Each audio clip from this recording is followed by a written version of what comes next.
We're gonna wait a few minutes to get started so people can join in here, but we're really excited to get going today. So I'll give you guys like about a minute and then we'll start kicking it off. But if you want to test out all the features, make sure you can let us know you can hear me in the chat. You can tell us where you're coming in from. That's what Mel and me were just talking about. So I was talking about how I just moved to Chicago and she was talking about Austin. So let us know where you guys are from. So that'd be great. Join our little convo here. Yeah, I'd love to see where everyone's from. Usually we get people from from Greece. Like, that's sick. Like, I love hearing people from all That's over. so cool. I Yeah. have yet to go to Greece. Definitely on my bucket list. I went to Athens a couple months ago and it was amazing. Highly Oh, you recommend. even have someone from the Netherlands. That is Oh, sick. very cool. Yeah, where are you originally from, Mel? Yeah, I'm originally from the Netherlands. Yeah, I thought so. That's really cool. Yeah, yeah. That's so funny. From Italy, but Argentinian. So cool. San Fran, Canada. We're really international over here. I know. Look, let's go. Oh, someone said they love you and they're really glad to be here. Well, we're glad to have you here today too, and we're glad to have Mel. We're super excited. It's making me shy. That's so funny. Okay, well, that's great. I love that everybody seems really open to chatting with us today because that's exactly what we're down here to do. So we'll just start getting into it as people can keep trickling in as the session starts here. But we'll just go ahead and start introducing what we're going to be talking about today. So if you don't know me, I'm Maya Shell. I'm Cloud Campaign Social Media Manager. And I've been with us for a little bit now. And I absolutely love doing these and getting to talk to people like Mill where they get to share their experience with all of us. So it's going to be a really good session today. We're going to be talking about how to grow a six-figure agency. Mill is definitely an expert in this. So if you have any questions, feel free to pop them in the chat and we'll try to get to them. We have Chris, who is also from the Cloud Campaign team, hanging out and helping us moderate the chat box. So if you see someone from Cloud Campaign respond to you, that's Chris. He's our guy in the chair today. So he can help you, and we're going to try to get to those questions, and we will have time at the end to go over them. So yeah, with that, I'm just going to pass it over to Mill now. She's who you guys are here to talk to. So the floor is yours. Yay. Yeah, so my name is Mil. I'm originally from the Netherlands, but I am in Austin, Texas. I originally came to the US as a former D1 college tennis athlete, which we were talking about earlier.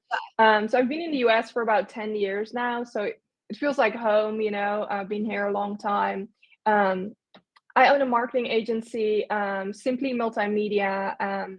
We mainly do social media marketing for clients and focus really on established businesses from creators to brands, 6 to 7 figures, to really take that off their plate and provide them with data-driven strategies so that we can actually track the impact of social media, right, and give them a game plan. So yeah, that's in a nutshell what I do. Yeah. So what year did you start your agency? Yeah, so I started, so always when I get that question, I always think about, I started as a solopreneur. I was a freelance social media manager in the beginning. And it was really when I was still in college, I would say my last year of college, I started to get an interest in building something for myself, and those types of things. And so I then decided to start freelancing and kind of finding clients and get experience. And I slowly, I would say especially in the third year, I started scaling more and I really started positioning myself as an agency, and I needed team members. I needed help Yeah. if I wanted to grow. And so, yeah, so this was back in 2018, 19, where it really kind of started. Yeah, and time kind of flies. It does, yeah, and I think that's a really, like, probably common story, and, like, agency owners, feel free to pop in the chat and let us know if this sounds similar to your experience, like, kinda starting out by yourself, being interested in the industry, getting a few clients, and really just taking a few years to really establish a base, and then taking off and being like, "Oh my gosh, I need people to help me. I guess I'm doing this. I guess it's Right, now." So, I feel like right. that is, a very relatable story, and it's very, like, it's Yeah. hear those stories because it's like, wow, I'm in my first year, like, but maybe by the third year, I'll really be rocking out. Right.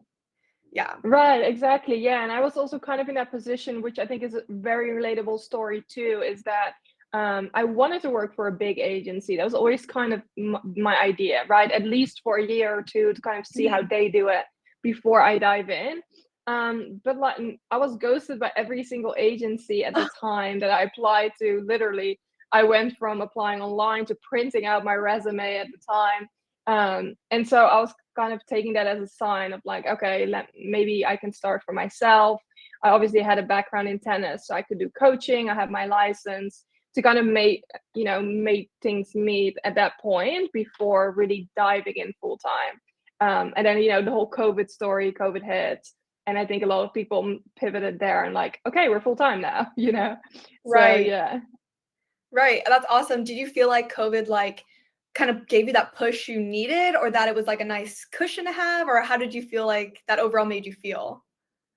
Yeah, so I think there were 2 types of people during COVID, right? Those are like, "Oh my god, the world is about to end," and the people that are like, "So much opportunity right now."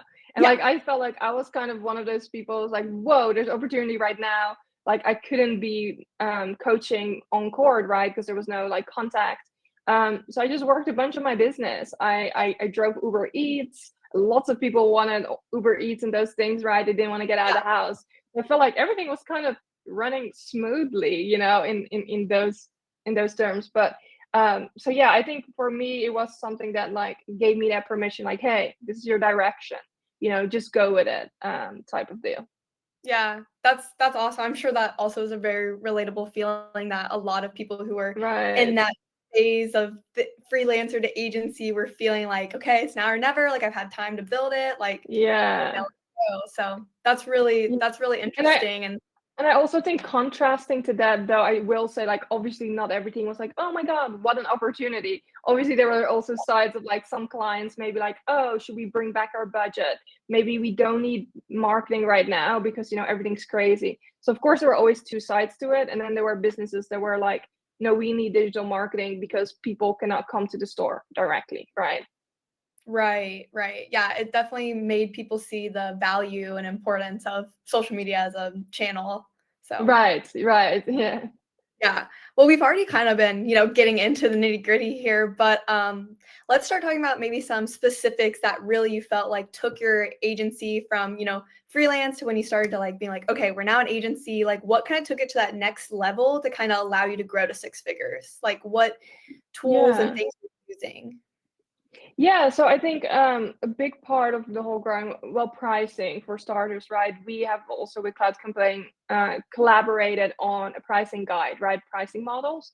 And I think that's the hardest part when you're starting out because you might not have all the skill sets or, all the experience yet, but you do need to get started somewhere, cover your time. And so in the beginning, I was charging maybe $300 and I was doing anything and everything, right? That clients wanted me to do. Like I was building a client roster and like just getting a portfolio together. So in the beginning, like the pricing is a big deal. And then as you start making money, you can start investing into tools, right? A tool like Cloud Campaign, social media management tool. I mean, that's a must, right? Something that we Yeah. want to talk about too is like, when do you start investing in those types of things? But I think when it comes to social media marketing, that's the number one tool you kind of need, especially when it comes to scaling. And I've always been in between the whole like we need to manually push this and to where I'm leaning into, okay, we're scaling, like this is not sustainable. And Yeah. how can we work smarter, right? Taking, content and spreading it over multiple platforms and optimizing it. Yeah. Yeah, I definitely agree. Having a scheduling tool is 100% necessary when it comes to scaling. If Yeah. if you're gonna have multiple people, multiple things going on, you cannot be manually doing all of that. That sounds like such a headache. Um, Right. and just like people talk about burnout all the time for social media managers, and that is like a number one way to lead yourself to burnout. So definitely when it comes to scaling, growing, especially if you have a team of people, all this stuff going on, yeah, having Yeah. scheduling tools and tools in general, automation tools will Right. save you. So Right, and I think then once you have the tools, you want the processes, right? And one of the funny things is that the first thing I noticed when I used Cloud Campaign, right, was the approval process. And that's funny because when we were in a position at some point like, hey, we need a proper approval process where we're not just like, this is gonna go out. What do you think? Is yeah, it approved? You know what I mean? And right now it's super streamlined, but between me and team members, between team members and clients, because those are all different processes. And in the beginning, you don't have that, right? I didn't even know how to run a business. I was still learning social media. So I was kind of like, this is what is going to go out today. What do we think? Yeah, So yeah, that's another part, like processes. And if those are inside the tools, even better. even better. Yeah, but having them in general in some way is just important and Yeah. to taking your business to that next level. Those are great points to bring up. So you talked about how, yeah, you started out at $300 a month, which somebody else said they also started at that. So yeah, the humble beginnings. Yeah. But how did you kind of go up? I feel like that's something I've thought about, like, how do you go from that 300 humble beginnings to pricing it at a higher level, a higher standard for yourself?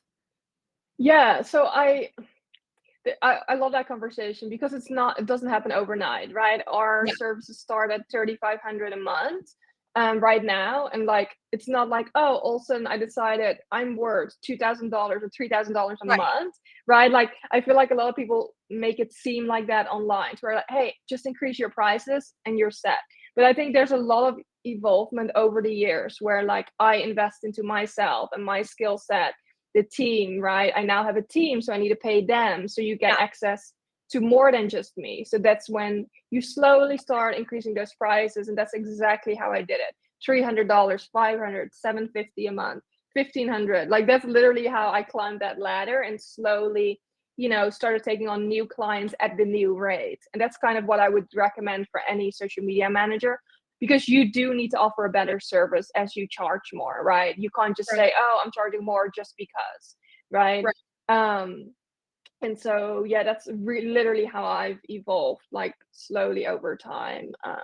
Yeah. So have you've added more, like, services and offerings to that pricing over time? And like you said, I love that you said you have access to more people, more team members. But yeah, like, what else has changed over that time? Like, how have you trying to get better with each up, in price? Yeah, so that is a great question, because when there was a point in my time when I wanted to scale and get better, where I started to actually, and I talk about this in one of my YouTube videos. I see it as a funnel where in the beginning you go start small, like a funnel that starts small. And Okay. I started to focus on Instagram alone. I started to position myself as an Instagram expert. It was way too overwhelming to be an expert in everything in the first place. So I Yes. started to get really good at Instagram, right? That was kind of my jam, and people came to me for Instagram. I got known for Instagram, right? And that's when I said, okay, like I'm always getting bored of just doing Instagram. I want to do way more. I started to expand my own personal brand too on LinkedIn, YouTube, and wherever. So then is when I start to go wide in the funnel. And so I expanded my offering. We now offer LinkedIn, like YouTube, like all pretty much all platforms. And so from there on, we could offer way more services and like bigger packages. And so like then you can also scale and have the tools to say, hey, we're posting this not just to Instagram, but we're having a bigger impact and posting this to all channels that the business is on. Okay, yeah, that's a great way to think about it. Starting small, being expert in something and growing it out, growing your team, and that's a really easy way to communicate that added value that you're gonna bring to somebody and why the up of the price. Yeah. And I know I've been seeing a few people in the chats wondering, let me see exactly what they said, but I think they're asking what exact services are included. Um, Let me see if I can write it down again. See it where they wrote that again.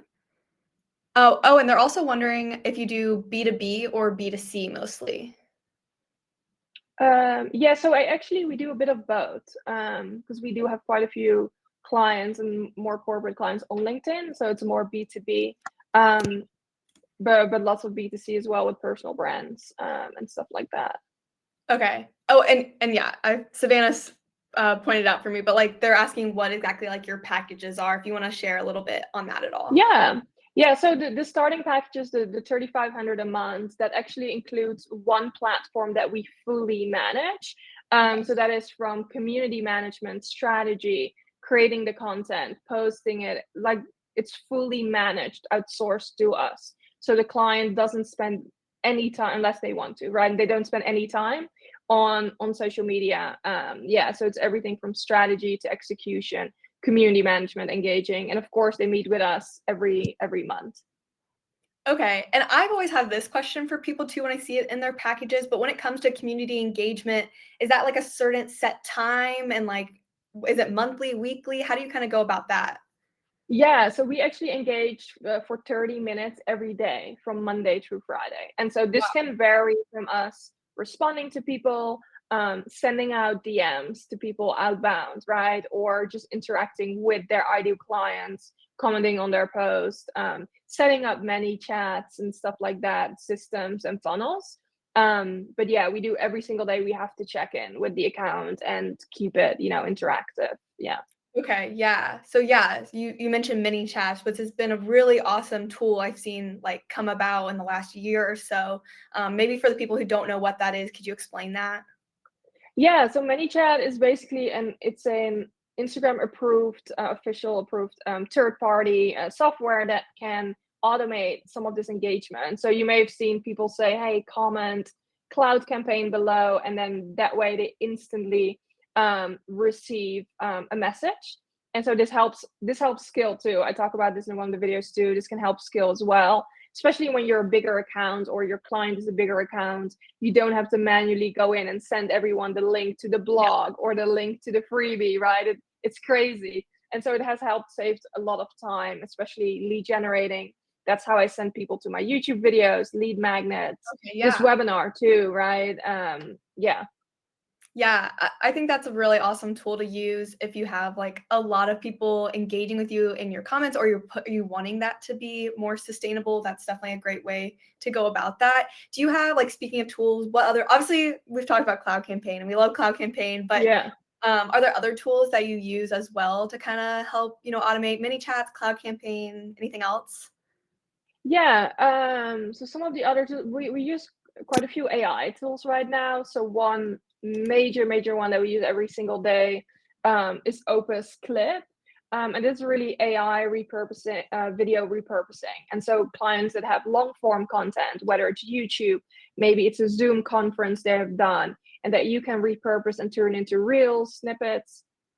It's been a game changer for us as well in streamlining, scaling.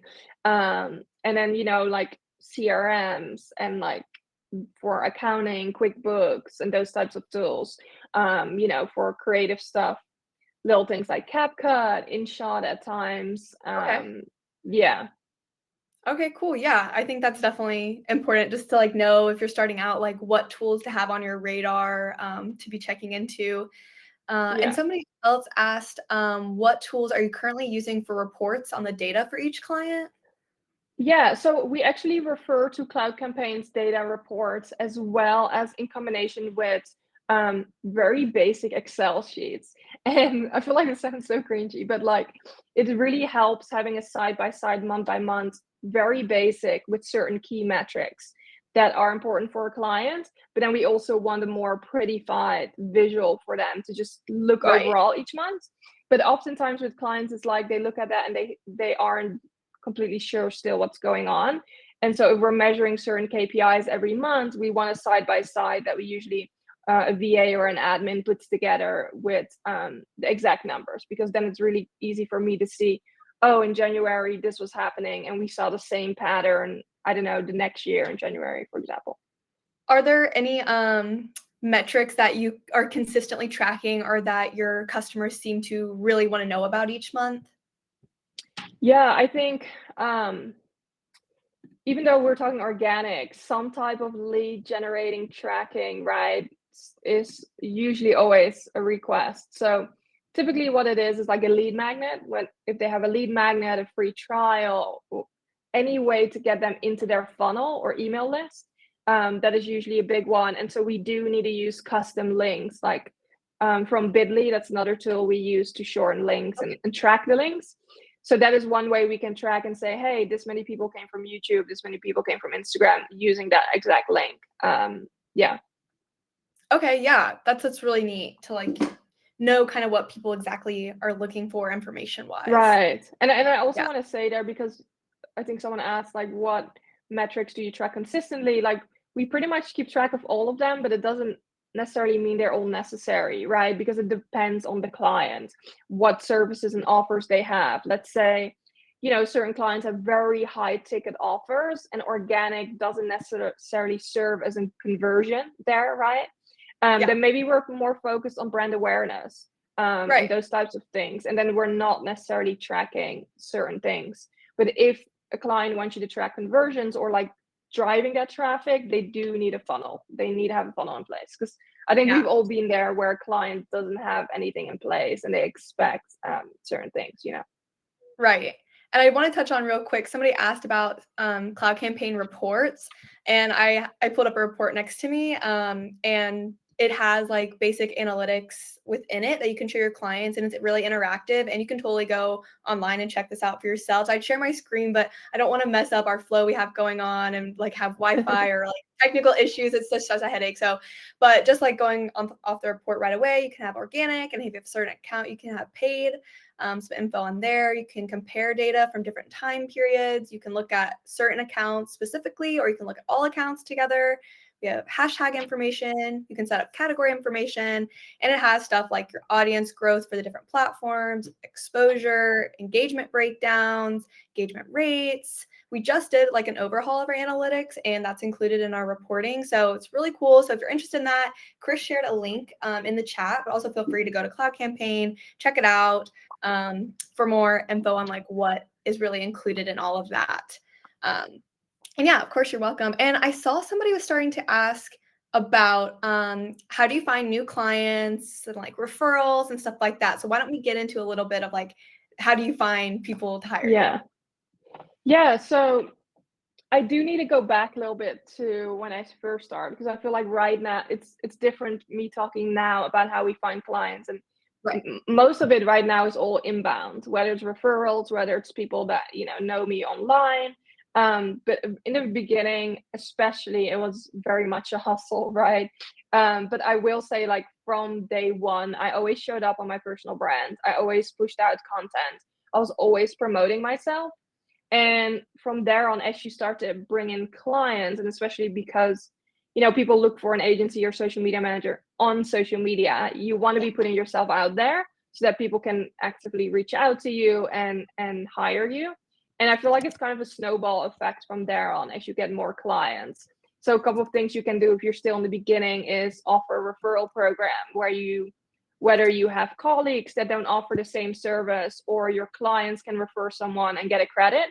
Those are kind of some ways to climb up and build that roster. Um, and I mean, there are lots of tools outside of that. Like in the beginning, I used a lot of Facebook groups, the network, Yeah. showing your face in person, but literally getting out there. Like I will say that in the beginning, it's very much throwing spaghetti at the wall, because one person will tell you, hey, you need to build a personal brand. The other person will tell you, you need to show your face in person and build connections. And like, you find different success for different people. Yeah. Yeah. I think that's awesome. And I love that analogy, throwing spaghetti at the wall, because I'm Right? sure that's Like, like, yeah, like that's because we always have that term in marketing, right? Oh, you shouldn't be throwing spaghetti at the wall. But in the beginning, if you're building a business, that's what you're doing, like it's an trying to experiment. figure it out. Right, Yeah. right. So Yeah. somebody asked, how did you get that first 6 to 7 like big ticket client? Yeah. I think it was really um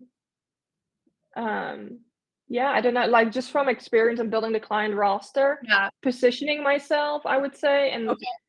like I mean, like at that point, like at the price point we're at too, right?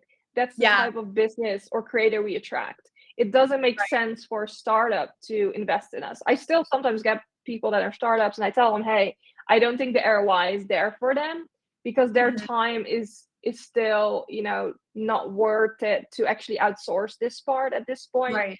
or at least to an agency like us. So typically the creators and brands, they are already generating that revenue. It makes sense for them and they already have a proven product or service.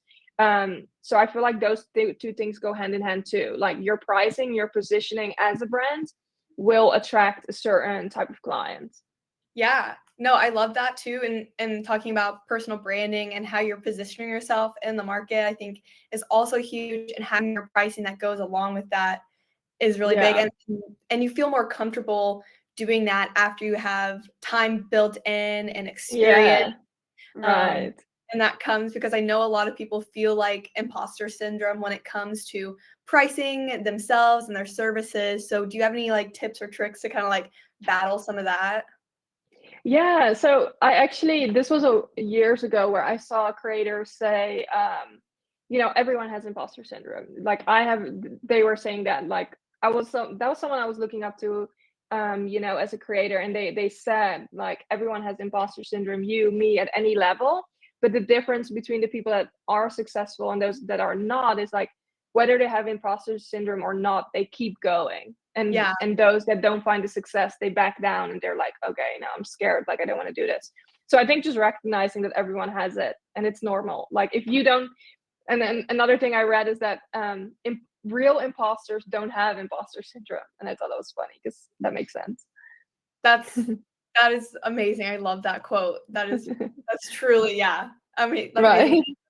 I love how Yeah. you were talking about too, like people will come to you and you will look at the ROI and like how you think it could impact them and literally kind of turning people away if you feel like it's not right for them. And I think that's a great thing to think about once you're in the position to do that, like, really work Yeah. with people that are right for you and you're right for them and making sure that it's, a harmonious situation. I think that's a great thing to keep in mind as you become a more established agency and start to scale up. Right, yeah, because obviously in the beginning, you're kind of taking everything that comes your way and you slowly start to define, okay, this is who we want to work with. This is a good fit. This is not a good fit. And again, that funnel, right, where you zone in, you kind of focus in, maybe you niche down, right, and find your type of clientele. Right. And I was looking back over our questions here, but do you do TikTok as well? I think I've seen you post about not loving TikTok. Yeah, so that's correct. I do not love TikTok. And we actually currently, we don't manage any people on TikTok. Okay. Um, not a, yeah, I'm not a huge fan of it. I wouldn't be against it. But yeah, no, we don't do any TikTok management at the moment. Do people ask you for that service a lot? Um, Not a lot actually, and I think because maybe they know that because I'm not actively putting that out there, right? How I Yeah, get on TikTok, right? And I think also another reason is it's video. It's just video, right? And short form, while they have longer videos, like so a client would have to be prepared to deliver video content because great. we're not hopping on it for them. So I think that's another kind of like, yeah, misalignment. Every now and then they do ask, and I am open to it. But typically it's clients that don't necessarily want to be on TikTok, but they want to outsource it and say, hey, can you put us on TikTok? Okay, yeah, so that's a good way if somebody is wanting that, explaining what that is gonna take from them, telling them that's not really your forte, maybe, like, pushing them Right, elsewhere. exactly. If that resonates with anybody who's not really wanting to do TikTok, but you have people asking about it, that maybe is a way Yeah. you go about it. Um, we have some questions in here. Let me see. So this person is asking, how do you show ROI? It's Kate. Sorry, I got your name here. How do you show ROI with organic? Yeah, so again, organic, that goes back to mainly link tracking. Where are you driving traffic to and when, and matching up on the client's goals, right? Of course, organic is a long game. We don't do any paid services, but organic is a long game, but you can definitely track ROI in terms of like, hey, if they're looking to get awareness, right, and grow that way, then we can track impressions, reach. We can tailor a strategy to get you more awareness, or you really want to drive more people to your email list. You can track all of that, and focus on that, and Mhm. implementing stuff like many chat funnels like we talked about. Those Yeah, are all great ways to help build that email list, get people interested. How many people asked requested services, how many people click your website, click the link sticker. Those are all things you can track.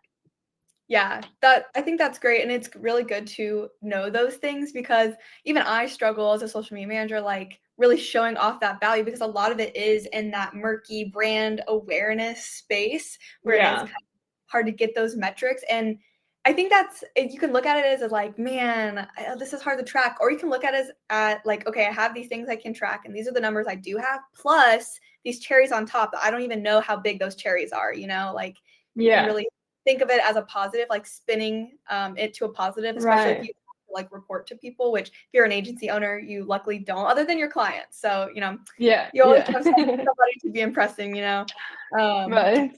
and so we have in here Savannah is talking about how she is in a small town with a lot of local businesses, not really big clients in her area, but she wants them to understand the importance of somebody doing their socials. Um, and she talks about how some of them are older in age as well. So do you have any tips or tricks for her about how to really go off showing that importance?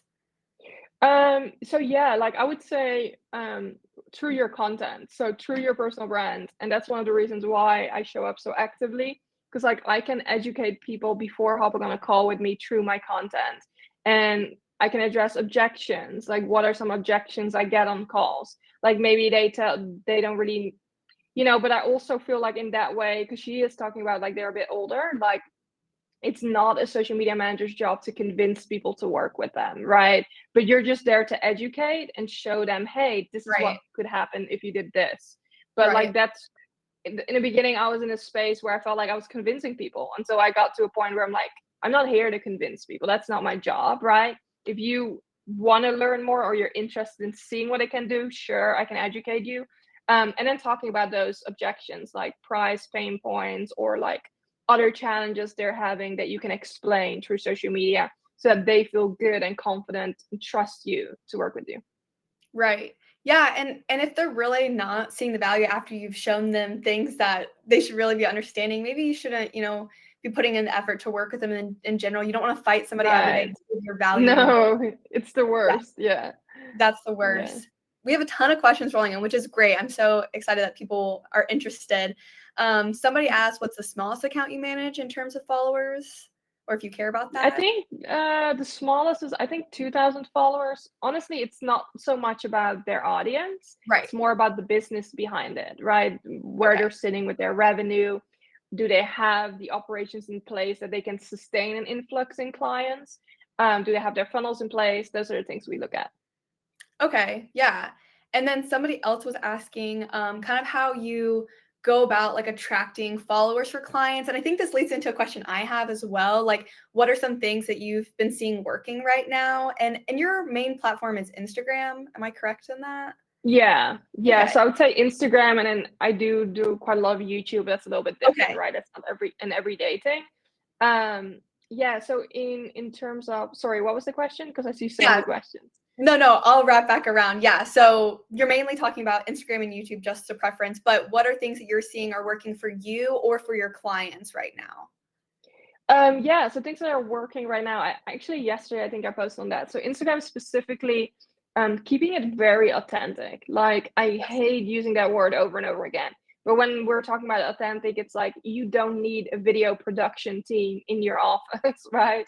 You just need to have an iPhone that, is not blurry, but has a solid camera on it, or like any phone, and record yourself talking to camera. Like I encourage all clients, hey, pull out your phone after a client call and kind of summarize what you guys talked about, because Oh, other people will be able to relate to that, right? Talk about pain points, frequently asked questions you get, even just recording yourself in your office doing work as b-roll, right? And then yeah. having text over that. But the less produced the better right now, which is great for us.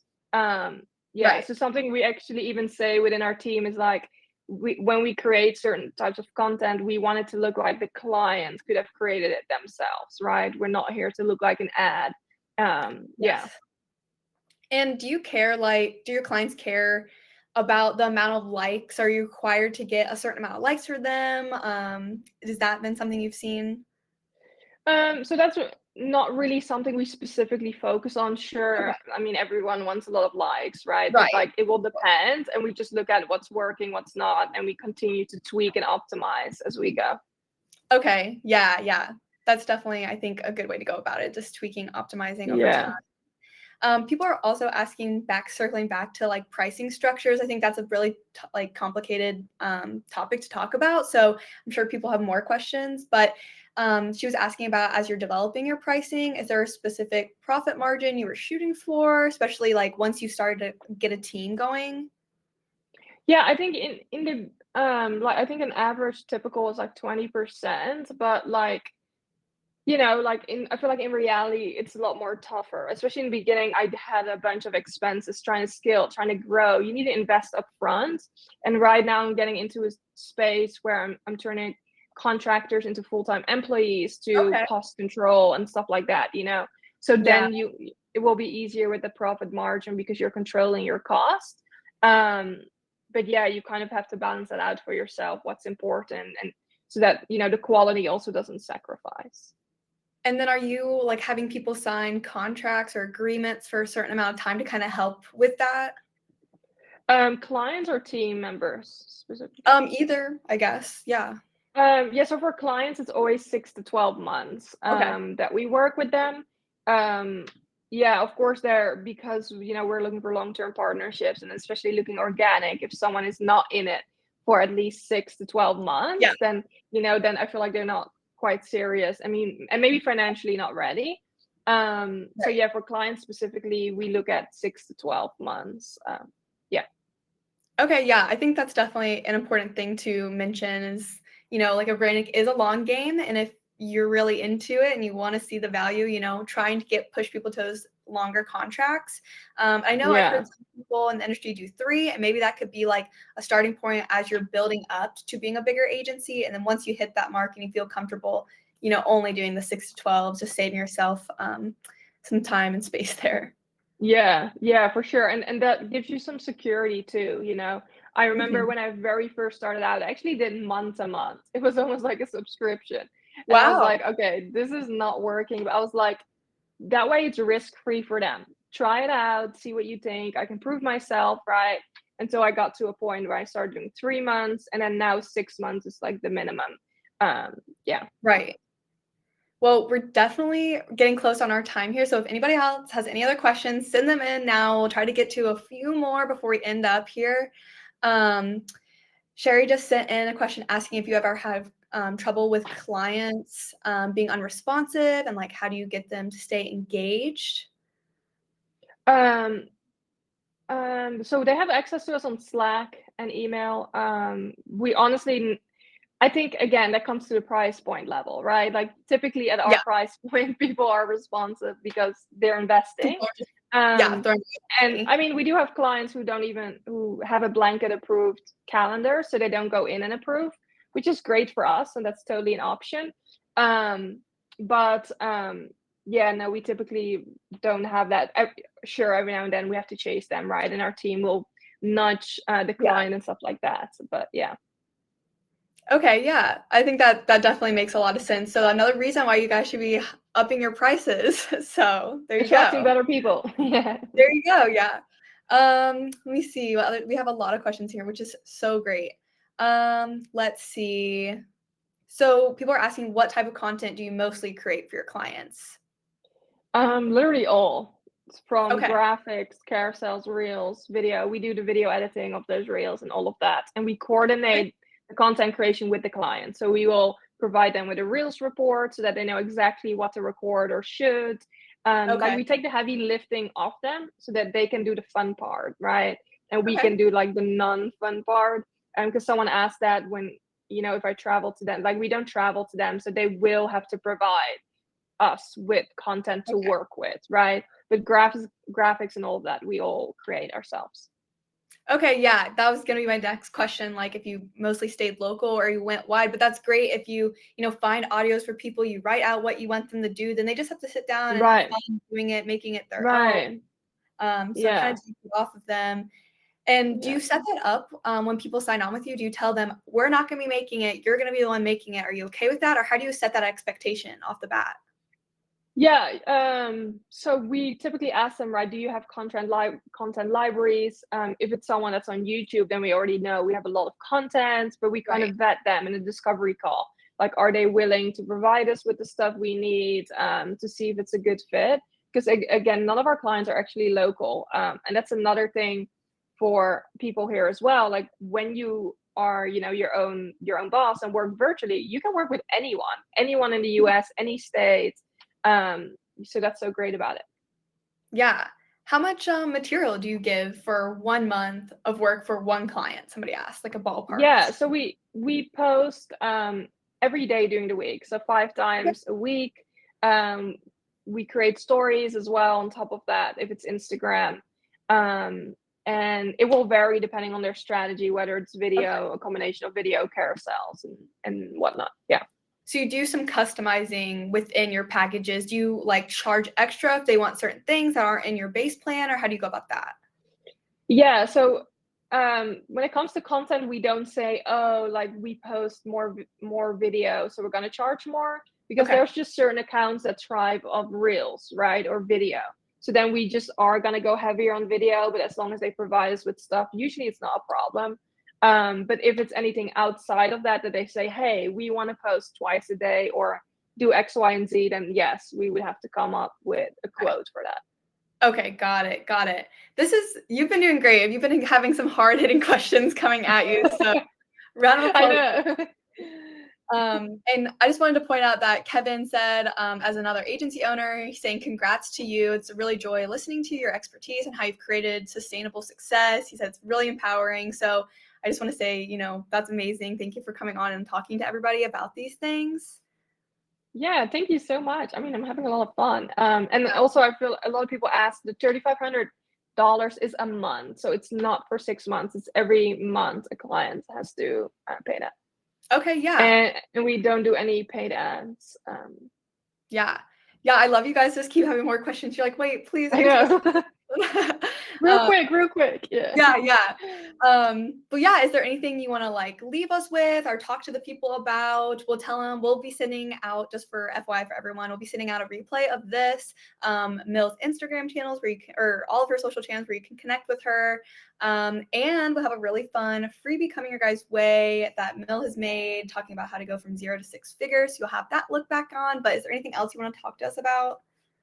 I think just, keep going. Like, if you're in a spot where you get demotivated, we've all been there. I've been there so many times. Even sometimes now, sometimes I'm like, am I doing the right thing? Like, again, at every single level, no matter where you are, you're gonna have that. So if you want to make this work, you can totally make this work. And just continue to put yourself out there. Yeah, and don't you have something, like, really fun that you've been working on? Maybe you can tease to people about. Yeah, so actually, I am outside of the agency working on relaunching a membership for social media manager strategists, and I'm super pumped to gonna be launching it this year. I don't want to pin an exact date yet because we are working very hard on doing an actual launch for it. But yeah, there is a waitlist out there so that you can show your interest and stay in the loop. Yeah, we'll be sending that along as well. So if you guys really love talking to Mill and what she has to offer, you guys can definitely be looking to join that. And I know we still have people who have questions. I'm so sorry. I just don't want to take Mill's whole day to be sitting here with us, but I'm sure your DMs are open if people want to just directly ask you questions. If you guys have direct questions about Cloud Campaign, feel free to shoot them into our DMs or email us. If it's in our Instagram DMs, it's going to be me responding to you guys. So feel free to shoot them there. And yeah, Mill uses Cloud Campaign as well. So if you guys have questions about how she utilizes it within her agency or day to day, I'm sure that is also okay to hit her up about. Yeah, and I think we actually I have a fun video coming up soon on my YouTube channel as well. If you guys want to subscribe, and it's coming out very soon, where I'm actually going over the analytics of Cloud Campaign, because I saw a lot of people ask actually about that, and I'm actually diving into that. Yeah, so that'll be great. And yeah, like I'll repeat again, we'll be sending out her information so you can follow up with her, and there will be a recording. But yeah, and check out her YouTube because Mill has been posting about how she uses Cloud Campaign as well. So if you want to see it like actually with your own eyes, how to go about it, that's a great resource and channel to check out. But yeah, there's so many people who have been saying thank you, that this has been great. And I've also had a lot of fun chatting with you today, Mill. So thank you again for hanging out with us. Yeah, thank you so much for having me. I had a lot of fun, and thank you so much for everyone being so interactive and yeah, very nice. Yeah, yeah, just been a fun start to my day here. So hopefully everyone has a good rest of their day and a good rest of their week. And yeah, again, thank you guys for being here. Stay tuned for our next webinars. Yeah, and we'll be sending out that email with all the information. So don't worry, you guys will have this and other resources to follow up with. But yeah, so thank you everybody. Have a good rest of your day. Thank you guys. Bye. Bye guys.